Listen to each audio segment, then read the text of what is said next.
അപ്പോൾ നമ്മൾ പുതിയ ചാപ്റ്ററും അതോടൊപ്പം തന്നെ പുതിയ മോഡ്യൂളും സ്റ്റാർട്ട് ചെയ്യാണ്. ചാപ്റ്ററിൻ്റെ പേരാണ് പ്രിപ്പറേഷൻ ഓഫ് ഫിനാൻഷ്യൽ സ്റ്റേറ്റ്മെൻറ്റ്സ്. ചാപ്റ്ററിൻ്റെ പേര് ശ്രദ്ധിക്കുക, preparation of final statements. Preparation of final statements ആണ് നമ്മുടെ ചാപ്റ്ററിൻ്റെ പേര് വരുന്നത്. ഓക്കെ, അപ്പോൾ ഫൈനൽ സ്റ്റേറ്റ്മെൻറ്റ്സ് എന്താണെന്ന് വെച്ചാൽ മെയിനായിട്ട് ഫൈനൽ സ്റ്റേറ്റ്മെൻറ്റ്സിൽ വരുന്നത് ഒന്ന് ബാലൻസ് ഷീറ്റാണ്. ഒന്ന് വരുന്നത് ബാലൻസ് ഷീറ്റ്, പിന്നെ ഒന്നെന്താണ് പ്രോഫിറ്റ് ആൻഡ് ലോസ് അക്കൗണ്ടും. ഈ രണ്ടാണ് പ്രധാനമായിട്ടും ഫൈനൽ സ്റ്റേറ്റ്മെൻറ്റുകളായിട്ട് വരുന്നത്. പിന്നെ നമുക്കിവിടെ ഇടയ്ക്ക് വെച്ചിട്ട് ക്യാഷ് ഫ്ലോ സ്റ്റേറ്റ്മെൻറ്റുകൾ അതൊക്കെ എന്താണ് പഠിക്കാനുണ്ടാവും കമ്പനീൻ്റെ കേസ് ആയതുകൊണ്ട്. ഓക്കെ, മെയിൻലി ഇത് 3 ആണ് മെയിൻലി വരുന്നത്. ഇതിനിടയ്ക്ക് എന്തെങ്കിലും വരാനും ചാൻസ് ഉണ്ട്. ഓക്കെ, അപ്പോൾ ഇതിൻ്റെ ഉള്ളിലൊക്കെ ഓരോ കണ്ടന്റുകൾ നമ്മൾ എഴുതണം. ബാലൻസ് ഷീറ്റിൽ എഴുതണം, പ്രോഫിറ്റ് ആൻഡ് ലോസിൽ എഴുതണം, അതേപോലെ ക്യാഷ് ഫ്ലോ സ്റ്റേറ്റ്മെൻറ്റിലൊക്കെ എഴുതണം. ഇതിൻ്റെ അകത്തു നിന്നാണ് നമ്മൾ കണ്ടന്റ്സ് എഴുതുമ്പോൾ അതിനൊരു പ്രിസ്ക്രൈബ്ഡ് ഫോർമാറ്റ് ഉണ്ട്. ഈ പ്രിസ്ക്രൈബ്ഡ് ഫോർമാറ്റ് പറയുന്നത് കമ്പനീസ് ആക്ട് 2013 പ്രകാരമാണ് അതിൻ്റെ ഫോർമാറ്റ് ഉള്ളത്. ഓക്കെ, ആ ഫോർമാറ്റ് അനുസരിച്ചായിരിക്കണം കമ്പനിയുടെ എന്ത് വരേണ്ടത്, ഈ ഫൈനൽ സ്റ്റേറ്റ്മെൻറ്റ്സ് ആയിട്ടുള്ള balance sheet, profit and loss, cash flow statement മുതലായ ഫൈനൽ സ്റ്റേറ്റ്മെൻറ്റ്സ്, അതായത് അക്കൗണ്ടിംഗ് ഒക്കെ കഴിഞ്ഞ് അവസാനം അതിൻ്റെ റിപ്പോർട്ട് സമർപ്പിക്കുന്നത് എന്താണ്, ഈ ഫൈനൽ സ്റ്റേറ്റ്മെൻറ്റ്സിൻ്റെ അടിസ്ഥാനത്തിലാണ്. ഓക്കെ, അപ്പോൾ അതേക്കുറിച്ചിട്ടാണ് പറയുന്നത്. അതായത് എല്ലാ കമ്പനീൻ്റെ ഫൈനൽ സ്റ്റേറ്റ്മെൻറ്റുകളും ഒരേ തരത്തിലായെങ്കിൽ മാത്രമേ അവിടെ കമ്പാരിസനും അല്ലെങ്കിൽ എന്താണ് എത്രമാത്രം കമ്പനി ലാഭം ഉണ്ടാക്കുന്നുണ്ടെന്നുള്ളതും ഏത് കമ്പനിയാണ് കൂടുതൽ ലാഭം ഉണ്ടാക്കുന്നുള്ളത് ഈ വക കാര്യങ്ങളൊക്കെ എന്താണ് നമുക്ക് അറിയാൻ പറ്റുള്ളൂ. അപ്പോൾ അതിന് വേണ്ടി ഒരു ഹാർമണൈസേഷന് വേണ്ടിയിട്ടാണ് കമ്പനീസ് ആക്ട് 2013 ഇങ്ങനെ പറയുന്നത്. ഇതെവിടെയാണ് പറയുന്നത് വെച്ചാൽ ഇതിൻ്റെ കമ്പനീസ് ആക്ടിൻ്റെ ഷെഡ്യൂൾ 6 പറയുന്നത്. അപ്പോൾ പറയുന്നത് key features of revised schedule, അതായത് ഷെഡ്യൂൾ റിവൈസ് ചെയ്തപ്പോൾ എന്താണ്, it contains general instructions of part 1 which is form of balance sheet. അതിൻ്റെ പാർട്ട് 1 ഷെഡ്യൂൾ 6 പാർട്ട് 1 പറയുന്നത് ബാലൻസ് ഷീറ്റിൻ്റെ ഫോം എന്തായിരിക്കണം, പിന്നെ എന്താണ് general instructions for preparation of balance sheet എങ്ങനെ ആയിരിക്കണം പ്രിപ്പയർ ചെയ്യേണ്ടത്. പിന്നെ പാർട്ട് 2 പറയുന്നത് form of statement of profit and loss, അതായത് പ്രോഫിറ്റ് ആൻഡ് ലോസിൻ്റെ സ്റ്റേറ്റ്മെൻറ്റ് എങ്ങനെ ആയിരിക്കണം, പിന്നെ അതെങ്ങനെയാണ് അത് പ്രിപ്പയർ ചെയ്യേണ്ടത് എന്നുള്ള കാര്യങ്ങളാണ്. അപ്പോൾ പാർട്ട് 1 പറയുന്നത് ബാലൻസ് ഷീറ്റിനെ എങ്ങനെ പ്രിപ്പയർ ചെയ്യണം എന്നുള്ളതും പാർട്ട് 2 പറയുന്നത് statement of profit and loss എങ്ങനെ പ്രിപ്പയർ ചെയ്യണം എന്നുള്ളതുമാണ്. It prescribes a vertical format for presentation of balance sheet and statement of profit and loss. അതായത് വെർട്ടിക്കൽ ഫോർമാറ്റിലായിരിക്കണം ബാലൻസ് ഷീറ്റും പ്രോഫിറ്റ് ആൻഡ് ലോസും തയ്യാറാക്കേണ്ടത് എന്നുള്ളതാണ്. ശ്രദ്ധിക്കുക, വെർട്ടിക്കൽ ഫോർമാറ്റിൽ. അപ്പോൾ ഹൊറിസോണ്ടൽ ഫോർമാറ്റും വെർട്ടിക്കൽ ഫോർമാറ്റും ഉണ്ട്. നമ്മളിവിടെ പഠിക്കാൻ പോകുന്നത് വെർട്ടിക്കൽ ഫോർമാറ്റാണ്. അതേപോലെ തന്നെ ഇൻഡ് AS 1 പ്രസൻറ്റേഷൻ ഓഫ് ഫിനാൻഷ്യൽ സ്റ്റേറ്റ്മെൻറ്റുകളെ കുറിച്ച് പറയുന്നത്. ഓക്കെ, അക്കൗണ്ടിങ് സ്റ്റാൻഡേർഡ് ഇൻഡ് AS 1 പറയുന്നത്. ഓക്കെ, അപ്പോൾ ഇൻഡ് AS 1 എന്തിനാണ്, പ്രിപ്പറേഷൻ ഓഫ് ഫൈനൽ സ്റ്റേറ്റ്മെൻറ്റുകളെ കുറിച്ചിട്ടാണ് ഇൻഡ് AS 1 പറയുന്നത്. ഓക്കെ, അപ്പോൾ ഇവിടെ നോക്കുന്നത് general features of financial statement ആണ്. ഫിനാൻഷ്യൽ സ്റ്റേറ്റ്മെൻറ്റിൻ്റെ പ്രത്യേകതകൾ എന്തൊക്കെയാണെന്ന് വെച്ചാൽ അതെന്തായിരിക്കണം, അത് ട്രൂ ആൻഡ് ഫെയർ പ്രസൻറ്റേഷൻ ആയിരിക്കണം അത് ചെയ്യേണ്ടത്. പിന്നെ എന്താണ്, അത് വളരെ സത്യസന്ധമായിട്ട് വേണം ഫിനാൻഷ്യൽ സ്റ്റേറ്റ്മെൻറ്റുകൾ എന്താണ് പ്രസൻറ്റ് ചെയ്യാനായിട്ട്. അക്രൂവൽ ബേസിസ് ഓഫ് അക്കൗണ്ടിങ് ആണ്. അക്രൂവൽ ബേസിസ് എന്താണെന്ന് വെച്ചാൽ അതായത് ഒരു ചിലവാവട്ടെ അല്ലെങ്കിൽ ഒരു വരുമാനമാവട്ടെ എപ്പോഴാണോ നമുക്കത് കിട്ടാൻ അവകാശമുള്ളതാവുന്നത്. ഓക്കെ, നമ്മൾ ഇപ്പോൾ എന്താണ് നമ്മളൊരു സർവീസ് പ്രൊവൈഡറാണ്, നമ്മൾ എന്തെങ്കിലും ഒരു സർവീസ് കൊടുത്തിട്ട് അത് കൊടുത്തു കഴിയുന്ന ആ സമയം മുതൽ നമുക്ക് എന്താണ് അതിനുള്ള കാശ്, അപ്പോൾ ആ കാശ് എപ്പോഴാണോ കൊടുക്കാൻ ബാധ്യസ്ഥത വരുന്നത് ആ സമയത്ത് തന്നെ എന്ത് ചെയ്യുക, അക്കൗണ്ടിങ്ങിലേക്ക് അത് എഴുതി വെക്കുക എന്നുള്ളതാണ്. അല്ലാണ്ട് കാശ് കിട്ടുന്ന നേരത്ത് മാത്രമല്ല. നമ്മളൊരാൾക്ക് സാധനം വിറ്റ സമയത്ത് തന്നെ അയാൾ കാശ് തരാനുണ്ട് എന്ന് പറഞ്ഞ് എഴുതി വെക്കുക. അല്ലാണ്ട് കാശ് എപ്പോഴാണ് അയാൾ തരുന്നത് ആ നേരത്തെ എഴുതരുത് എന്നാണ് പറഞ്ഞതാണ് അക്രൂവൽ ബേസിസ് എന്നുകൊണ്ട് ഉദ്ദേശിക്കുന്നത്. ഓക്കെ, പിന്നെ അടുത്തത് ഓഫ്സെറ്റിംഗ് ആണ്. അതായത് ഒരു സ്ഥാപനം അതിൻ്റെ അസറ്റും ലയബിലിറ്റീൻ്റെ ഒന്നും വാല്യൂ മാറ്റാൻ പാടില്ല എന്നതാണ് പറയുന്നത്. പിന്നെന്താണ് കമ്പാരിറ്റീവ് ഇൻഫർമേഷൻ, അതായത് ഈ ഫിനാൻഷ്യൽ സ്റ്റേറ്റ്മെൻറ്റ് നോക്കി മറ്റു സ്ഥാപനങ്ങളുമായിട്ടും പിന്നെ നമ്മുടെ സ്ഥാപനത്തിൻ്റെ എന്താണ് പൂർവ്വകാലത്തിൽ ഉള്ള ഫിനാൻഷ്യൽ സ്റ്റേറ്റ്മെൻറ്റുകൾ വെച്ചിട്ടും കമ്പയർ ചെയ്യാൻ പറ്റണം. അപ്പോൾ എന്താണ് എല്ലാത്തിനും ഒരു യൂണിഫോം ഫോർമാറ്റും പിന്നെ എന്താണ് യൂസ് ചെയ്യുന്ന മെത്തേഡുകളും സെയിം ആയിരിക്കണം. മെത്തേഡുകൾ മാറ്റുക, ഫോർമാറ്റുകൾ മാറ്റിക്കഴിഞ്ഞാൽ പിന്നെ നമുക്ക് കമ്പാരിസൺ ബുദ്ധിമുട്ടാവും. അടുത്തത് ഗോയിങ് കൺസേൺ ആണ്. അത് സ്ഥാപനം മുന്നോട്ട് പോയിക്കൊണ്ടിരിക്കും എന്നുള്ളൊരു ധാരണ വെച്ചിട്ടായിരിക്കണം എന്താണ് അക്കൗണ്ടിങ് തയ്യാറാക്കേണ്ടത്. പിന്നെ മെറ്റീരിയലിറ്റി ആൻഡ് എഗ്രഗേഷൻ. മെറ്റീരിയലിറ്റി മീൻസ് എന്താണെന്ന് വെച്ചാൽ അത് വസ്തുനിഷ്ഠമായിരിക്കണം. പിന്നെ എഗ്രഗേഷൻ വസ്തുനിഷ്ഠമായിരിക്കണം എന്ന് പറഞ്ഞാൽ ക്വാണ്ടിറ്റേറ്റീവ് ഇൻഫർമേഷൻസ് ആയിരിക്കണം കൊടുക്കേണ്ടത്. Quantitative information. എഗ്രഗേഷൻ എന്ന് പറഞ്ഞാൽ എന്താണ് എല്ലാത്തിൻ്റെ ഒരു ടോട്ടൽ പിക്ചർ കാണിക്കണം. അതേപോലെ ഫ്രീക്വൻസി ഓഫ് റിപ്പോർട്ടിങ്, അത് കൃത്യമായിട്ട് എന്താണ് ഫ്രീക്വൻ്റ് ആയിട്ട് തന്നെ റിപ്പോർട്ട് ചെയ്തുകൊണ്ടിരിക്കണം. അത് പ്രതിവർഷമാണ് നമ്മൾ എന്ത് തയ്യാറാക്കുന്നത്, ഈ പറയുന്ന ഫിനാൻഷ്യൽ സ്റ്റേറ്റ്മെൻറ്റുകൾ തയ്യാറാക്കുന്നത്. അടുത്തത് കൺസിസ്റ്റൻസി ഇൻ പ്രസന്റേഷൻ. നേരത്തെ പറഞ്ഞ കാര്യമാണ്. Presentation has to be consistent. Presentation എന്താണ്, അത് എങ്ങനെയാണോ കഴിഞ്ഞ കാലങ്ങളിൽ ചെയ്തത് അതേപോലെ തന്നെ എന്താണ് ആ പ്രസന്റേഷൻ ഫോർമാറ്റ് തന്നെ പിന്തുടരണം. ഓക്കെ, അപ്പോൾ ഇത്രയും കാര്യങ്ങളൊന്നും നമ്മൾ ഈ ചാപ്റ്ററിൻ്റെ ഓവർവ്യൂ പറഞ്ഞതാണ്. നമ്മൾ പ്രധാനമായിട്ട് ശ്രദ്ധിക്കേണ്ടത് ആദ്യം തന്നെ ഈ പറയുന്ന നമ്മൾ ഷെഡ്യൂൾ 6 പാർട്ട് 1 പറയുന്ന എന്താണ്, ബാലൻസ് ഷീറ്റ് അല്ലെങ്കിൽ സ്റ്റേറ്റ്മെന്റ് ഓഫ് ഫിനാൻഷ്യൽ പൊസിഷന്റെ ഫോർമാറ്റ് ആണ് ഇവിടെ കൊടുത്തിരിക്കുന്നത്. ബാലൻസ് ഷീറ്റ് അല്ലെങ്കിൽ സ്റ്റേറ്റ്മെന്റ് ഓഫ് ഫിനാൻഷ്യൽ പൊസിഷന്റെ ഫോർമാറ്റ് ആണ് കൊടുത്തിരിക്കുന്നത്. അപ്പോൾ ഇങ്ങനെ ഫോർമാറ്റ് വരയ്ക്കുന്നതിന്റെ പേരാണ് വെർട്ടിക്കൽ ഫോർമാറ്റ്. ഓക്കെ, ആ സെറ്റ് ചെയ്തുക. ആദ്യം തന്നെ നമ്മൾ എഴുതേണ്ടത് പ്രധാനപ്പെട്ട ഹെഡിങ് എസെറ്റ് ആണ്. പിന്നെ നമ്മൾ എന്താണ് ഇവിടെ പെർട്ടിക്കുലറും 2 കോളമാണ് വരയ്ക്കുന്നത്. ഒന്ന് ഈ നടപ്പ് സാമ്പത്തിക വർഷത്തിന്റെ കണക്കുകൾ എഴുതാനാണ് എന്ത് ഈ ഒരു കോളം. നടപ്പ് സാമ്പത്തിക വർഷത്തിന്റെ കണക്കുകൾ എഴുതാനാണ് ഈ ഒരു കോളം. പിന്നെ ഇത് കഴിഞ്ഞ സാമ്പത്തിക വർഷത്തിന് പ്രീവിയസ് ഇയറിന്റെ, ഇത് കറണ്ട് ഇയർ ആണെങ്കിൽ ഇത് പ്രീവിയസ് ഇയർ. അപ്പോൾ ആദ്യം തന്നെ എഴുതേണ്ടത് അസറ്റ്സ് ആണ്. അസറ്റ്സിൽ ആദ്യം എഴുതേണ്ടത് നോൺ കറണ്ട് അസറ്റ് ആണ്. നോൺ കറണ്ട് അസറ്റ് എന്ന് പറഞ്ഞാൽ ഒരു വർഷത്തിൽ മുകളിലേക്ക് എന്ത് പോവുക, ഈ അസറ്റ് നമുക്ക് ഉപയോഗിക്കാൻ സാധിക്കുമെങ്കിൽ അതിന്റെ പേരാണ് എന്ത്, നോൺ കറണ്ട് അസറ്റ്. നമ്മൾക്കൊരു ആസ്തി അല്ലെങ്കിൽ എന്താണ് നമുക്ക് ബിസിനസ്സിലേക്കായിട്ട് ഉപയോഗിക്കുന്ന ഒരു വസ്തു ഒരു വർഷത്തിന് മുകളിലേക്കായിട്ട് നമുക്ക് ഉപയോഗിക്കാൻ പറ്റുമെങ്കിൽ അതിന്റെ പേരാണ് നോൺ കറണ്ട് അസറ്റ്. അത് കഴിഞ്ഞിട്ട് അടുത്തതാണ് കറണ്ട് അസറ്റ്. ഓക്കെ, അപ്പോൾ പ്രധാനമായിട്ടും ആദ്യം അസറ്റ് ആണ് എഴുതേണ്ടത്. അസറ്റിന്റെ ഉള്ളിൽ വരുന്നതാണ് എന്ത്, നോൺ കറണ്ട് അസറ്റും കറണ്ട് അസറ്റും. ഈ നോൺ കറണ്ടിൽ വരുന്ന ഐറ്റംസ് ആണ്, അതായത് ഒരു വർഷത്തിൽ മുകളിൽ ഉപയോഗിക്കാൻ പറ്റുന്ന സാധനങ്ങളാണ്. Property, plant and equipment. Index 16 നമ്മൾ കണ്ടിട്ടുണ്ട്. Property, plant and equipment. പിന്നെന്താണ് ക്യാപിറ്റൽ വർക്ക് ഇൻ പ്രോഗ്രസ്. അതായത് നമ്മളൊരു ബിൽഡിംഗ് ഉണ്ടാക്കിക്കൊണ്ടിരിക്കുകയാണെങ്കിൽ അതിൻ്റെ എന്താണ്, അത് പകുതി വഴിയിൽ നിൽക്കുകയാണെങ്കിൽ അതിനൊരു വില ഉണ്ടാവും. അത് എവിടെ കാണിക്കണം, ബാലൻസ് ഷീറ്റ് കാണിക്കണം. അതേപോലെ തന്നെ എന്താണ് ഇൻവെസ്റ്റ്മെന്റ് പ്രോപ്പർട്ടി. നമ്മൾ ഏതെങ്കിലും ഒരു പ്രോപ്പർട്ടിയിൽ ഇൻവെസ്റ്റ് ചെയ്തിട്ടുണ്ടെങ്കിൽ, ഇൻവെസ്റ്റ്മെന്റുകൾ ചെയ്തിട്ടുണ്ടെങ്കിൽ അത് നമ്മുടെ ലോങ് ടേം അല്ലെങ്കിൽ നോൺ കറന്റ് അസറ്റ് ആണ്. നാലാമത്തത് intangible asset like good will. Intangible asset എന്ന് പറഞ്ഞാൽ തൊടാനോ സ്പർശിക്കാനോ സാധിക്കാത്ത അസറ്റുകൾ. ഗുഡ് വിൽ, ബ്രാൻഡ് നെയിം, ഇത്തരത്തിലുള്ള അസറ്റുകളുടെ പേരാണ് ഇൻടാഞ്ചിബിൾ അസറ്റ്. അത് കഴിഞ്ഞ് അഞ്ചാമത്തത് അതർ ഇൻടാഞ്ചിബിൾ അസറ്റ്. നേരത്തെ പറഞ്ഞ പാറ്റന്റ് അങ്ങനത്തെ കാര്യങ്ങളൊക്കെ അതർ ഇൻടാഞ്ചിബിൾ അസറ്റ്. ആറാമത്തത് ഫിനാൻഷ്യൽ അസറ്റുകൾ. നമ്മൾ വല്ല ഷെയറിൽ ഇൻവെസ്റ്റ് ചെയ്യേ, ഡിബഞ്ചറുകൾ, ഈ കമ്പനി മറ്റ് ഡിബഞ്ചറുകൾ വാങ്ങിയിട്ടുണ്ടെങ്കിൽ അതൊക്കെ എന്താണ്, ഇൻവെസ്റ്റ്മെന്റുകളാണ്. അതേപോലെ ട്രേഡ് റിസീവബിൾസ്. ട്രേഡ് റിസീവബിൾസ് ഒരുപാട് കാലമായിട്ട് ഒരു വർഷത്തിൽ മുകളിൽ കിട്ടാനുള്ള ട്രേഡ്, സാധനം വിറ്റിട്ട് കാശും കൊണ്ട് കിട്ടാനുള്ളത്. ഓക്കെ, അതേപോലെ ലോണുകൾ കൊടുത്തിട്ടുണ്ടെങ്കിൽ, നമ്മൾ ആർക്കെങ്കിലും ലോൺ കൊടുത്തിട്ടുണ്ടെങ്കിൽ, അസറ്റാണ് നമ്മൾ കൊടുത്തിട്ടുണ്ടെങ്കിൽ, ലോണ് കൊടുത്തിട്ടുണ്ടെങ്കിൽ. അടുത്തെന്താണ് അതേഴ്സ് ടു ബി സ്പെസിഫൈഡ്. മറ്റെന്തെങ്കിലും ഉണ്ടെങ്കിൽ അത് സ്പെസിഫൈ ചെയ്യുക.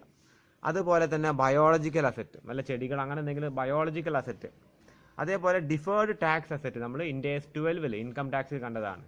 ഓക്കെ, നമ്മൾ എന്താണ് കൂടുതൽ ടാക്സ് അടച്ചു പോയിട്ടുണ്ടെങ്കിൽ, ആവശ്യത്തിൽ കൂടുതൽ ടാക്സ് അടച്ചിട്ടുണ്ടെങ്കിൽ എന്താണ്, അപ്പോൾ അത് എന്താണ് ടാക്സ് അതോറിറ്റി നമുക്ക് എന്താണ് ഇങ്ങോട്ട് നമ്മളിലേക്ക് അവർക്ക് എന്തുണ്ട്, ബാധ്യത ഉണ്ട്. അപ്പോൾ അതിൻ്റെ പേരാണ് ഡിഫേർഡ് ടാക്സ് അസറ്റ്.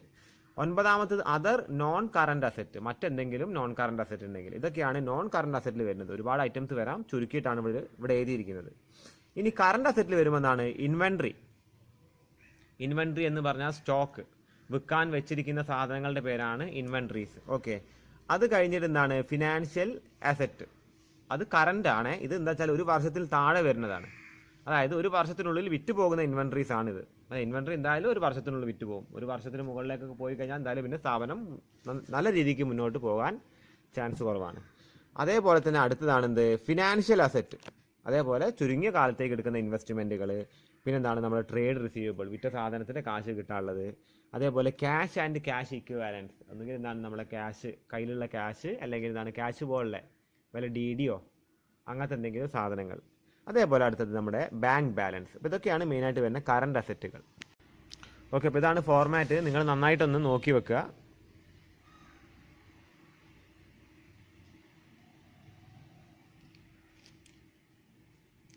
ഓക്കെ,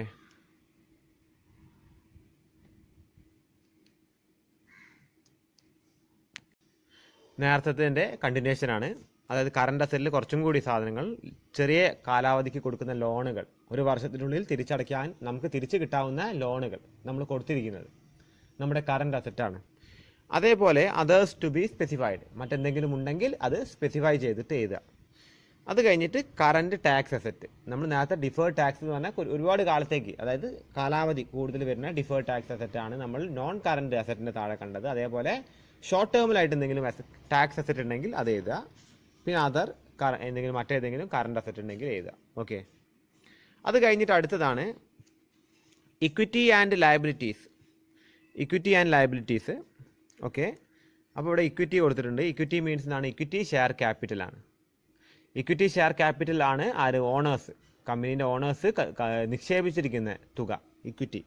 അതിൽ ഇക്വിറ്റി ഷെയർ ക്യാപിറ്റൽ. പിന്നെ അതർ ഇക്വിറ്റി, അതിൽ റിസർവ് ആൻഡ് സർപ്ലസും പെടും.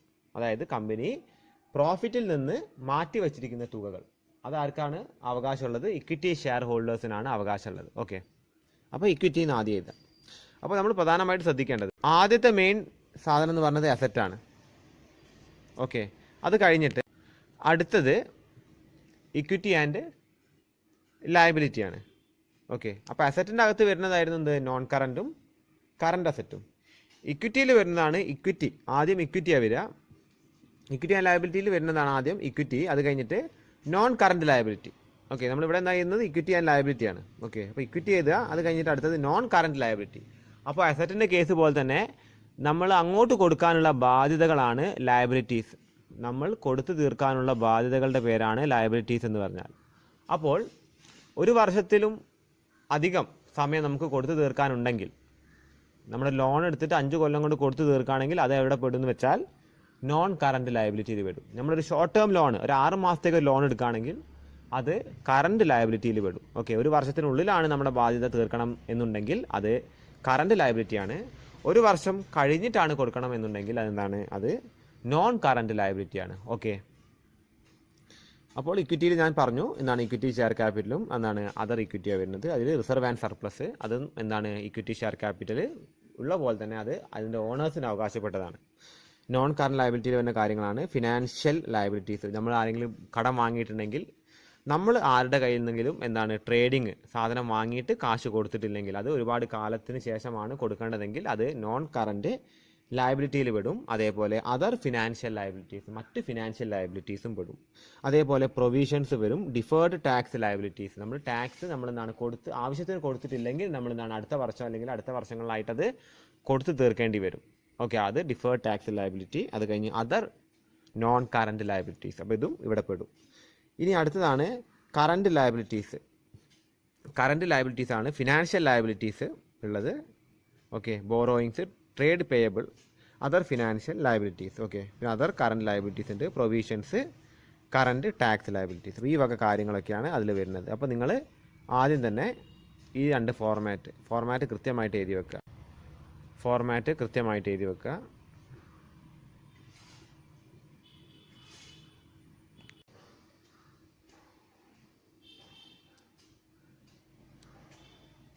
നമുക്ക് ബാലൻസ് ഷീറ്റ് തയ്യാറാക്കുന്ന ഇൻസ്ട്രക്ഷൻസ് നോക്കാം.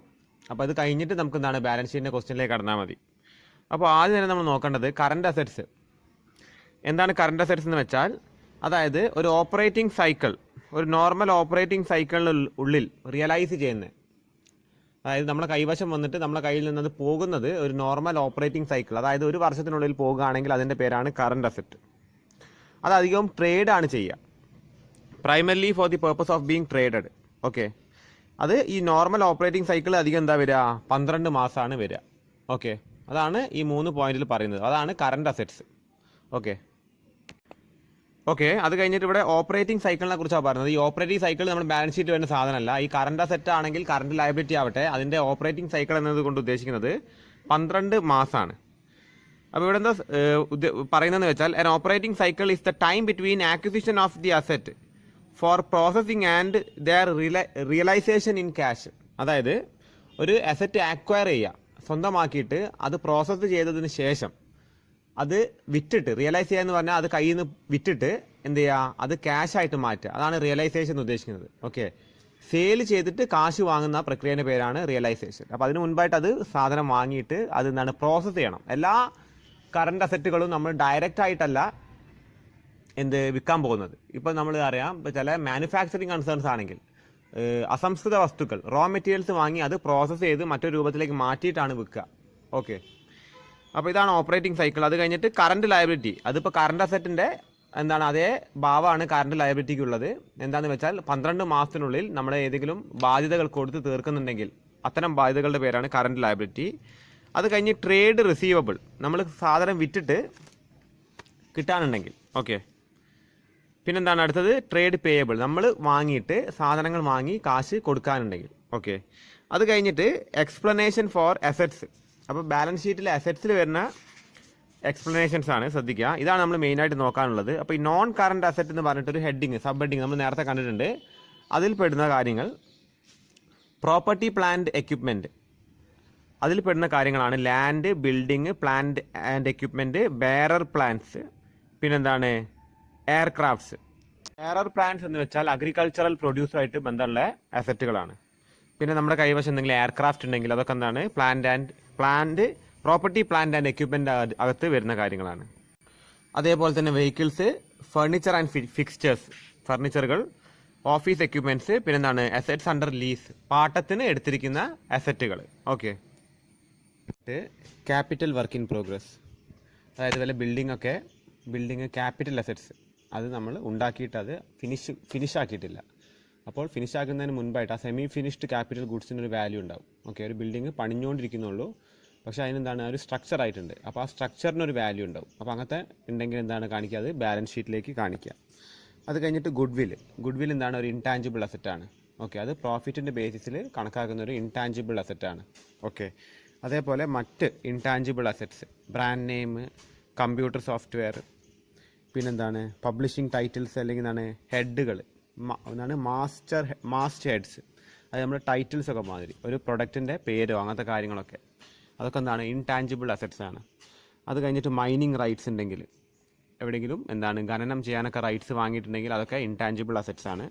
അതേപോലെ copyright, patent, intellectual property rights, IPR എന്ന് പറയും. അതായത് നമ്മളൊരു ഉൽപ്പന്നം നമ്മളതായിട്ട് ഉൽപ്പാദിപ്പിക്കുന്നുണ്ടെങ്കിൽ, നമ്മളാണ് ആദ്യമായിട്ട് ഇത് കണ്ടെത്തിയതെങ്കിൽ അതിൻ്റെ IPR, ഇൻ്റലക്ച്വൽ പ്രോപ്പർട്ടി റൈറ്റ് നമുക്കായിരിക്കും. നമുക്കാണത് എന്താണ് വിപണിയിൽ ഇറക്കാനുള്ള അവകാശം ഉണ്ടാവുള്ളൂ. ഓക്കെ, അതേപോലെ സർവീസസ് ആൻഡ് ഓപ്പറേറ്റിംഗ് റൈറ്റ്സ്. പിന്നെ നമ്മുടേതായിട്ട് എന്തെങ്കിലും റെസിപ്പീസ് ഉണ്ടെങ്കിൽ, ഇപ്പോൾ KFC, അതിൻ്റെ റെസിപ്പി എന്താണ് അവരുടെ മാത്രം റൈറ്റാണ്.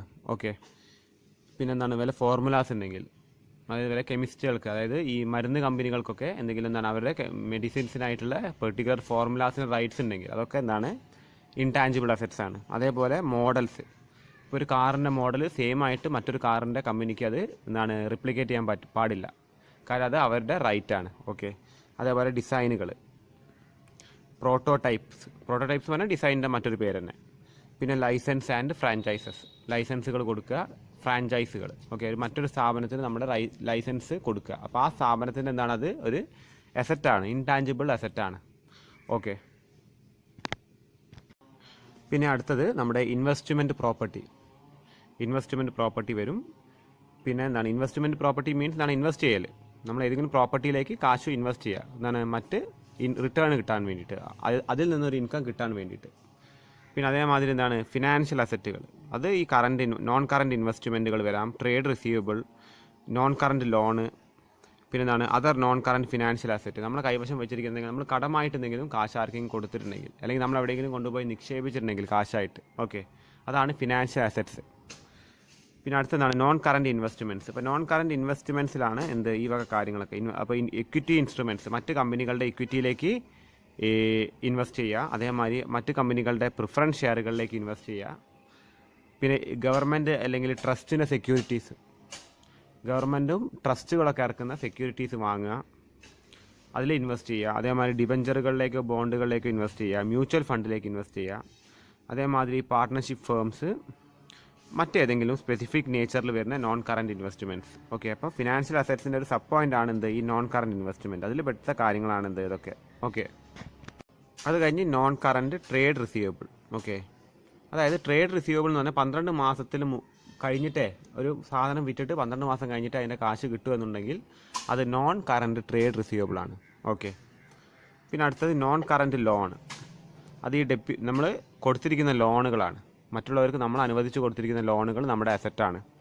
അപ്പോൾ loan shall be classified at security deposit loans and advances to related party, പിന്നെ അതർ ലോൺസ് ആൻഡ് അഡ്വാൻസസ്. ഇതൊക്കെയാണ് നമ്മുടെ നോൺ കറണ്ട് ലോണുകളായിട്ട് വരുന്നത്. സെക്യൂരിറ്റി ഡെപ്പോസിറ്റ്, എവിടെയും പോയിട്ട് സെക്യൂർ ആയിട്ട് ഡെപ്പോസിറ്റ് ചെയ്ത് വെക്കുക.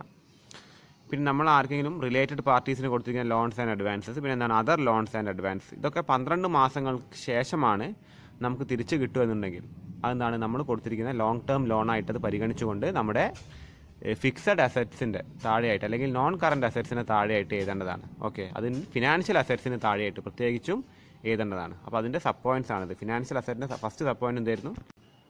നോൺ കറണ്ട് ഫിനാൻഷ്യൽ അസറ്റിൻ്റെ ഫസ്റ്റ് സബ് പോയിൻ്റ് ആണ് നോൺ കറണ്ട് ഇൻവെസ്റ്റ്മെൻറ്റ്. ഓക്കെ, അടുത്തത് നോൺ കറണ്ട് ട്രേഡ് റിസീവബിൾ, അടുത്തത് നോൺ കറണ്ട് ലോൺ.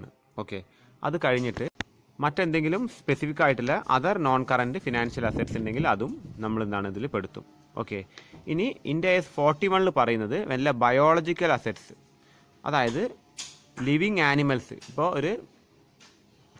ഒരു ഡയറി സൊസൈറ്റി, ഇപ്പോൾ അമൂൽ, മിൽമയൊക്കെ പോലുള്ള സൊസൈറ്റീസ് ആണെങ്കിൽ അവർക്ക് അവിടെയുള്ള കാറ്റിൽസ്, അതായത് അവിടെ കന്നുകാലികൾ, പശു ആണല്ലോ അവിടെ മെയിനായിട്ട് പാല് കൊടുക്കുന്നത്. അപ്പോൾ അത്തരത്തിലുള്ള കന്നുകാലികൾ അവരുടെ ലോങ് ടേം അസറ്റുകളാണ്. ഓക്കെ, അതേപോലെ തന്നെ വല്ല ആയുർവേദ പ്രൊഡക്റ്റ് ഉണ്ടാക്കുന്ന കമ്പനിയാണെങ്കിൽ അവർ നട്ടു വളർത്തുന്ന ചെടികൾ അവരുടെ ലോങ് ടേം അസറ്റ്സ് ആണ്. ഓക്കെ, അത് ഇന്ത്യ AS 41 അതിനെക്കുറിച്ചിട്ട് പറയുന്നത്. India AS 41.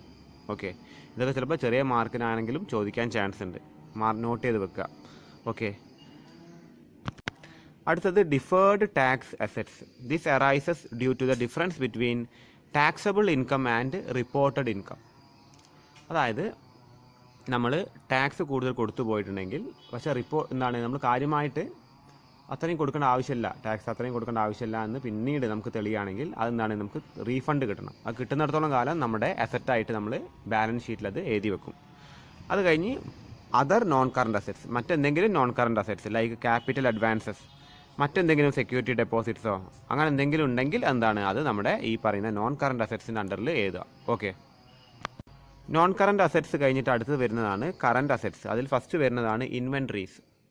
ഇൻവെൻട്രീസ് ആണ് ആദ്യമായിട്ട് വരുന്നത്. Inventories shall be classified as raw material, work in progress, finished goods, stock in trade. Raw material, നമ്മൾ ഇപ്പോൾ ഒരു മാനുഫാക്ചറിങ് കൺസേൺ ആണെങ്കിൽ, ഒരു പെർട്ടിക്കുലർ മാനുഫാക്ചറിങ് കൺസേൺ ആണെങ്കിൽ വാങ്ങി വെച്ചിരിക്കുന്ന റോ മെറ്റീരിയൽസ്. ഓക്കെ, അത് ഇപ്പോൾ ഒരു ഓട്ട് കമ്പനി ആണെങ്കിൽ കളിമണ്ണ്, അത് അതിൻ്റെ റോ മെറ്റീരിയലാണ്. ഓക്കെ, അതെന്താണ് ഇൻവെൻട്രി ആയിട്ട് പരിഗണിക്കും, സ്റ്റോക്കായിട്ടാണ് പരിഗണിക്കുന്നത്. അല്ലെങ്കിൽ വർക്ക് ഇൻ പ്രോഗ്രസ്. ഓക്കെ, നമ്മളിപ്പോൾ ഞാൻ പറഞ്ഞിട്ടുണ്ട് മുൻപായിട്ട്, ഒരു കാർ മാനുഫാക്ചർ ആണെങ്കിൽ കാർ ഫിറ്റ് ചെയ്തിട്ടുണ്ട്, ഞാൻ എഞ്ചിനും കൂടി ഫിറ്റ് ചെയ്യാനുണ്ട്, അപ്പോൾ വർക്ക് ഇൻ പ്രോഗ്രസ് ആണ്. അപ്പോൾ അത്തരത്തിലുള്ള ഗുഡ്സുകൾ അവിടെ ഗോഡൗണിൽ കിടക്കുന്നുണ്ടാവും. അത് കുറച്ചും കൂടി ഫിറ്റിങ്സ് കഴിഞ്ഞെങ്കിൽ മാത്രമേ എന്താവുള്ളൂ, അത് ഒരു ഫിനിഷ്ഡ് ഗുഡ്സ് ആവുള്ളൂ. അതിൻ്റെ പേരാണ് work in progress.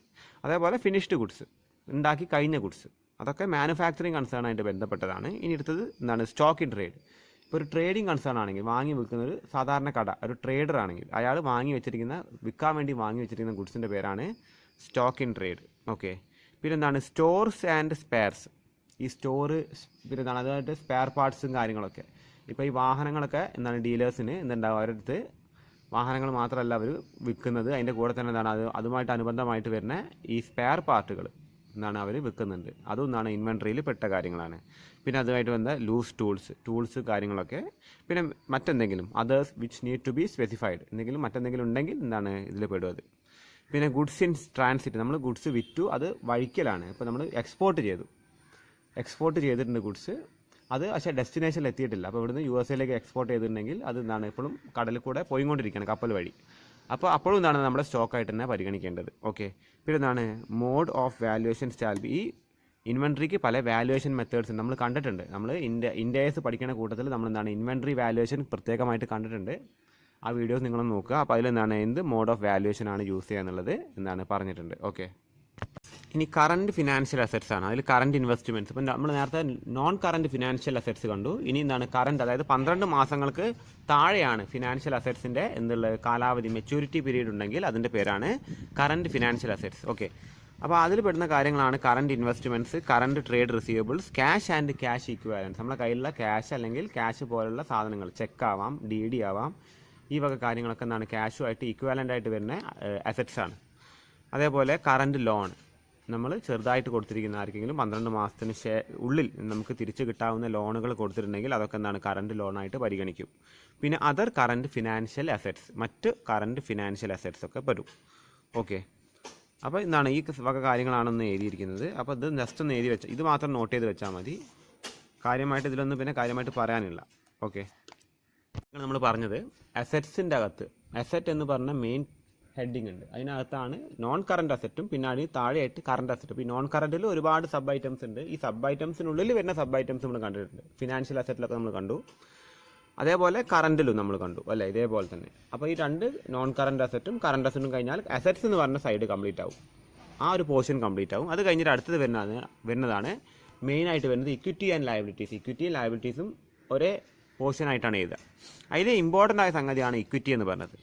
Equity refers to the claims of the shareholders. അതായത് ഷെയർ ഹോൾഡേഴ്സിന് കമ്പനിയുടെ മുകളിലുള്ള അധികാരത്തിൻ്റെ പേരാണ് ഇക്വിറ്റി എന്ന് വെച്ചാൽ.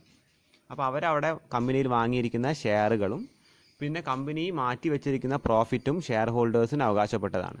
ഓക്കെ, അപ്പോൾ അതുകൊണ്ട് തന്നെ ഇക്വിറ്റി മീൻസ് എന്താണ്, not only shares which owned by the shareholders but also the reserves and surplus which is set aside by the company. അതും കൂടി എന്താണ് ഇക്വിറ്റിയിൽ പെടുന്ന കാര്യങ്ങളാണ്.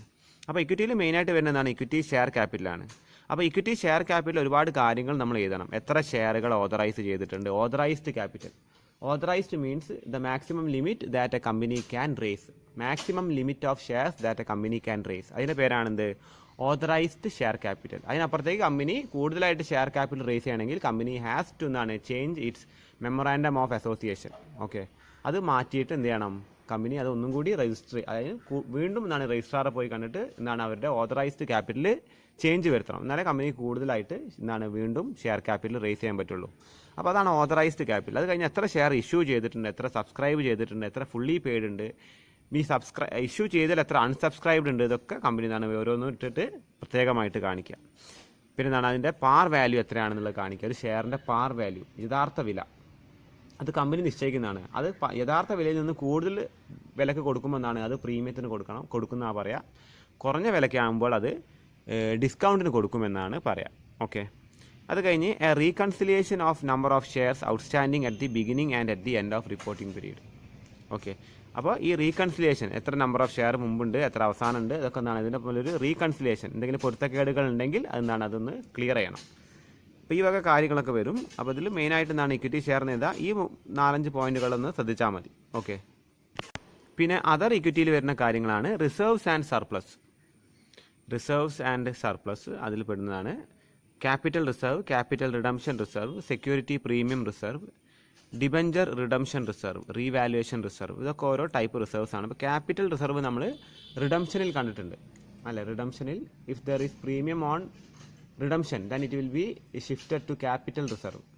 അതായത് ഒരു അൺയൂഷ്വൽ പ്രോഫിറ്റ് വരികയാണെങ്കിൽ അത് അധികം ക്യാപിറ്റൽ റിസർവിലേക്കാണ് നമ്മൾ ട്രാൻസ്ഫർ ചെയ്യുക. ഓക്കെ, പിന്നെ എന്താണ് ക്യാപിറ്റൽ റിഡംഷൻ, അതായത് ക്യാപിറ്റൽ റിഡീം ചെയ്യാൻ വേണ്ടി നമ്മൾ മാറ്റി വെക്കുന്ന തുക, ക്യാപിറ്റൽ റിഡംഷൻ അല്ലേ. നമ്മൾ എന്താണ് ഈ പ്രിഫറൻസിലും ഡിബഞ്ചറിലൊക്കെ നമ്മൾ കണ്ടിട്ടുണ്ട് റിഡംഷൻ റിസർവ്. പിന്നെ സെക്യൂരിറ്റീസ് പ്രീമിയം റിസർവ്, നമ്മൾ ഇഷ്യൂ ചെയ്യുമ്പോൾ ഒരു സെക്യൂരിറ്റി ഇഷ്യൂ ചെയ്യുമ്പോൾ നമ്മൾ റിസർവ് ഈടാക്കുകയാണെങ്കിൽ, പ്രീമിയത്തിനാണ് എന്ത് നമ്മൾ ഇഷ്യൂ ചെയ്യുന്നതെങ്കിൽ, if you are issuing a security for premium, that premium should be transfer to securities premium reserve. Okay, അതൊക്കെ റിസർവ് എന്ന് മീൻസ് എന്താണ്, നമ്മൾ സെറ്റ് അസൈഡ് പ്രോഫിറ്റ് ആണ്. എന്തെങ്കിലും പെട്ടെന്ന് ഒരു അത്യാവശ്യം വന്നാൽ നമുക്ക് ഉപയോഗിക്കാൻ വേണ്ടി മാറ്റി വെക്കുന്ന തുകയുടെ പേരാണ് റിസർവ്. നമുക്കറിയാം നമ്മുടെ ഒരു ടൂ വീലറിലൊക്കെ കാണുന്നുണ്ട് ഒരു റിസർവ് എന്ന് പറഞ്ഞിട്ടൊരു ഓപ്ഷൻ ഉണ്ട്. ഓക്കെ, അപ്പോൾ ഡിബഞ്ചർ റിഡംഷൻ റിസർവ് ഉണ്ട്, നമ്മൾ കണ്ടിട്ടുണ്ട്. DRR അതിൻ്റെ പ്രോബ്ലം നമ്മൾ ചെയ്തിട്ടുണ്ട് അല്ലേ. പിന്നെ റീവാലുവേഷൻ റിസർവ് ഉണ്ട്, റീവാലുവേഷൻ റിസർവ്. പിന്നെ എന്താണ് അതും എന്താണ് ഓരോ ടൈപ്പ് റീവാലുവേഷൻ സമയത്ത് യൂസ് ചെയ്യേണ്ട റിസർവാണ്. അതേമാതിരി എന്താണ് ഷെയർ ഓപ്ഷൻസ്, ഔട്ട്സ്റ്റാൻഡിങ് എമൗണ്ട്, പിന്നെ അതർ റിസർവ്സ്, ഇനി സർപ്ലസ്, എന്തെങ്കിലും അധികം സർപ്ലസ് വരാണ് അത് മാറ്റി വെച്ചിട്ടുണ്ടെങ്കിൽ ഇതൊക്കെ എന്താണ് സർപ്ലസ് മീൻസ് എന്താണ് നമ്മുടെ പ്രോഫിറ്റാണ്. അത് ആദ്യം കമ്പനി എന്താണ് അത് ഇപ്പോൾ തൽക്കാലം കമ്പനീൻ്റെ കൈവശം ഉണ്ടെങ്കിൽ അതിൻ്റെ പേരാണ് എന്ത് സർപ്ലസ്. ഓക്കെ, അപ്പോൾ ഈ വക കാര്യങ്ങളൊക്കെയാണ് റിസർവിൽ. ഈ വക പോയിന്റ്സ് ഒക്കെ ഒന്ന് എഴുതി വെക്കുക. ഓക്കെ, അത് കഴിഞ്ഞ് അടുത്തതാണെന്ത്, അപ്പോൾ ഇത്രയാണ് ഇക്വിറ്റീൻ്റെ പോർഷൻ. ഇക്വിറ്റി ഒരു സെപ്പറേറ്റ് പോർഷൻ തന്നെയാണ്, but it is written along with the liabilities. അതൊരു സൈഡിലാണ് എഴുതുന്നത്. ഓക്കെ, അത് കഴിഞ്ഞ് എന്താണ് ലയബിലിറ്റീസാണ് വരുന്നത്. ലയബിലിറ്റീസ്, അപ്പോൾ ലയബിലിറ്റീസിൽ first non current liabilities. So the liabilities expected to be settled after 12 months. നമുക്ക് അങ്ങോട്ട് ബാധ്യതയുണ്ട്, കമ്പനിക്ക് തേർഡ് പാർട്ടി പുറമെയുള്ളൊരു വ്യക്തിയായിട്ട് എന്തുണ്ട് ബാധ്യത വരികയാണെങ്കിൽ, if there is an obligation from the company's part to another person. So it is expected to be settled after 12 months. 12 മാസങ്ങൾക്ക് ശേഷം എന്താണ് സെറ്റിൽ ചെയ്യേണ്ട ബാധ്യതകളാണെങ്കിൽ അതെന്താണ്, that is known as non current liabilities. അപ്പോൾ അതിൻ്റെ പോയിന്റ്സാണ് കൊടുത്തിരിക്കുന്നത്. Non current financial liabilities like financial assets there could be also financial liabilities. അപ്പോൾ company investment പുറമെ ഇട്ടുണ്ടെങ്കിൽ ആരെങ്കിലും കമ്പനിയിലേക്ക് ഇൻവെസ്റ്റ്മെൻറ്റ് ചെയ്തിട്ടുണ്ടാവും. കമ്പനി ആർക്കെങ്കിലും ലോൺ കൊടുത്താൽ അത് ഫിനാൻഷ്യൽ അസറ്റ് ആണെങ്കിൽ കമ്പനി ആരുടെ കയ്യിൽ നിന്നെങ്കിലും ലോണ് വാങ്ങിക്കഴിഞ്ഞാൽ അത് ഫിനാൻഷ്യൽ ലയബിലിറ്റിയാണ്. ഓക്കെ, അപ്പോൾ നോൺ കറൻറ്റ് ഫിനാൻഷ്യൽ ലയബിലിറ്റി. പിന്നെ നോൺ കറൻറ്റ് പ്രൊവിഷൻസ്, ഇനി set aside profits, it's also provisions, മാറ്റി വെച്ചിരിക്കുന്നത്. എന്തെങ്കിലും പ്രൊവിഷൻസ് മീൻസ് എന്താണ്, നമ്മളൊരു ആവശ്യത്തിന് വേണ്ടി മാറ്റി വെച്ചിരിക്കുന്നത്. പിന്നെ ഡിഫേർഡ് ടാക്സ് ലയബിലിറ്റീസ്, ടാക്സ് കൊടുത്തത് കുറഞ്ഞു പോയി, കൂടുതൽ കൊടുക്കേണ്ട ആവശ്യമുണ്ടായിരുന്നു, അപ്പോൾ അത് ഭാവിയിൽ കൊടുക്കണം. അപ്പോൾ അത് 12 മാസങ്ങൾക്ക് ശേഷമാണ് കൊടുക്കേണ്ടത് എങ്കിൽ it is known as deferred tax liabilities. അടുത്തത് other non-current liabilities, which any other non-current liabilities which has to be specified. എന്തെങ്കിലും നോൺ കറൻറ്റ് ലയബിലിറ്റീസ് ഉണ്ടെങ്കിൽ. ഓക്കെ, നോൺ കറൻറ്റ് ഫിനാൻഷ്യൽ ലയബിലിറ്റീസിൽ പെടുന്ന കാര്യങ്ങൾ ഒന്ന് ബോറോയിങ്സ് ഉണ്ട്, നമ്മൾ കടം വാങ്ങിയിരിക്കുന്നത്. ഒന്ന് trade payables, we have bought something some goods from someone and we have not paid them yet. നമ്മൾ ആരുടെയെങ്കിലും കയ്യിൽ നിന്ന് ഗുഡ്സ് വാങ്ങിയിട്ടുണ്ട്, ബട്ട് നമ്മളെന്താണ് അത് കൊടുത്തിട്ടില്ല, അതിൻ്റെ കാശ് കൊടുത്തിട്ടില്ല. അത് 12 മാസങ്ങൾക്ക് ശേഷം കൊടുക്കുകയാണെങ്കിൽ then it will be treated as non current financial liabilities. ഇനി പിന്നെ എന്താണ് മൂന്നാമത്തെ പോയിന്റ്, അതർ ഫിനാൻഷ്യൽ ലയബിലിറ്റീസ്, മറ്റേതെങ്കിലും ഫിനാൻഷ്യൽ ലയബിലിറ്റീസ് ഉണ്ടെങ്കിൽ. അപ്പോൾ ഈ ബോറോയിങ്സിൽ പെടുന്ന കാര്യങ്ങളാണ് നമ്മൾ ഡിബഞ്ചർ നമ്മൾ ഇഷ്യൂ ചെയ്തിട്ടുണ്ടെങ്കിൽ അത് ദേ ആർ ബോറോയിങ്സ്, നമ്മൾ കടം വാങ്ങിയതായിട്ടാണ് പരിഗണിക്കുന്നത്. അതേപോലെ ടേം ലോൺസ്, നമ്മൾ ആരുടെങ്കിലും കയ്യിൽ നിന്ന് ടേം ആയിട്ട് 5 കൊല്ലത്തേക്കോ 10 കൊല്ലത്തേക്കോ ലോൺ ബാങ്കിൽ നിന്നോ അല്ലെങ്കിൽ മറ്റേതെങ്കിലും ഇൻസ്റ്റിറ്റ്യൂഷൻ്റെ കയ്യിൽ നിന്നോ ലോൺ എടുത്തിട്ടുണ്ടെങ്കിൽ അത് ബോറോയിങ് ആണ്. പിന്നെ ഡിഫേർഡ് പേയ്മെൻറ്റ് ലയബിലിറ്റീസ്, എന്തെങ്കിലും ഡെപ്പോസിറ്റ്സ് നമ്മളിലേക്ക് കാര്യം ചെയ്തിട്ടുണ്ടെങ്കിൽ. ഓക്കെ, പിന്നെ എന്താണ് loans and advances from related പാർട്ടീൻ്റെ കയ്യിൽ നിന്ന് ലോൺ ആൻഡ് അഡ്വാൻസ് വന്നിട്ടുണ്ടെങ്കിൽ. പിന്നെ term maturities of lease, financial lease പാട്ടത്തിന് എടുത്തിട്ടുണ്ടെങ്കിൽ. പിന്നെ എന്താണ് അതർ ലോൺസ്. അപ്പോൾ ഇതൊക്കെയാണ് മെയിനായിട്ട്. ഇപ്പോൾ ഇത്രയും പോർഷൻസ് ഒന്ന് നോക്കി വെക്കുക. ഓക്കെ, പിന്നെ എന്തെങ്കിലും പ്രൊവിഷൻസ്, എന്തെങ്കിലും ഒരു അത്യാവശ്യത്തിന് മാറ്റി വെച്ചിരിക്കുന്ന തുക. ഓക്കെ, അതിപ്പോൾ എംപ്ലോയി ബെനിഫിറ്റ്സിന് മാത്രമായിട്ട് മാറ്റി വെച്ചിരിക്കുന്ന തുകയാണെങ്കിൽ എന്താണ്, അതൊരു ലയബിലിറ്റിയാണ്. അപ്പോൾ അത് ആവശ്യം വരുമ്പോൾ അവർക്കത് കൊടുക്കണം. ഓക്കെ, പിന്നെ എന്തെങ്കിലും അതേഴ്സ് എന്തെങ്കിലും ഉണ്ടെങ്കിൽ, അതർ പ്രൊവിഷൻസ് ഉണ്ടെങ്കിൽ. പിന്നെ ഡിഫേർഡ് ടാക്സ് ലയബിലിറ്റീസ്. ഓക്കെ, അത് കഴിഞ്ഞ് അതർ നോൺ കറൻറ്റ് ലയബിലിറ്റീസ് മറ്റെന്തെങ്കിലും ഉണ്ടെങ്കിൽ എന്താണ് നമ്മളത് എഴുതി വെക്കുക. ഇനി അടുത്തതാണെന്ത്, അപ്പോൾ ഈ ഡിഫേർഡ് ടാക്സ് നേരത്തെ പറഞ്ഞതാണ്, നമ്മൾ ടാക്സ് കൊടുക്കാണ്ട് അത് 12 മാസങ്ങൾക്ക് ശേഷമാണ് കൊടുക്കേണ്ടത് എങ്കിൽ അത് നോൺ കറൻറ്റ് ഫിനാൻഷ്യൽ ലയബിലിറ്റിയിൽ പെടും. എന്താണ് ഈ ഒരു ഐറ്റം. അത് കഴിഞ്ഞ് കറൻറ്റ് ലയബിലിറ്റി, അതും എന്താണ് financial liability, other current liabilities, current provisions, current tax liabilities. അപ്പോൾ ഇതേ സാധനങ്ങൾ if they are all needed to be paid within 12 months then it is known as current liabilities ആണ് നോക്കാനുള്ളത്. ഇതൊക്കെയാണ് നമ്മൾ നോക്കേണ്ടത്. ജസ്റ്റ് ഒന്ന് ഇതിൻ്റെ നോട്ട്സ് ഞാൻ നിങ്ങൾക്ക് ഗ്രൂപ്പിലേക്ക് ഇടുന്നതായിരിക്കും. അപ്പോൾ അതൊന്ന് എക്സ്പ്ലെയിൻ ചെയ്തത് പെട്ടെന്ന് ഈ ഒരു വീഡിയോ തന്നെ എക്സ്പ്ലെയിൻ ചെയ്തിരിക്കുകയാണ്. കാര്യം എന്താണെന്ന് വെച്ചാൽ അതായിരിക്കും കുറച്ചും കൂടി ബെറ്റർ ആവുക നമ്മൾ പ്രോബ്ലം ചെയ്യുമ്പോൾ. ഓക്കെ, അപ്പോൾ ഇതൊക്കെയാണ് പോയിൻറ്റ്സ്. അപ്പോൾ നമുക്കിനി മെല്ലെ പ്രോബ്ലത്തിൽ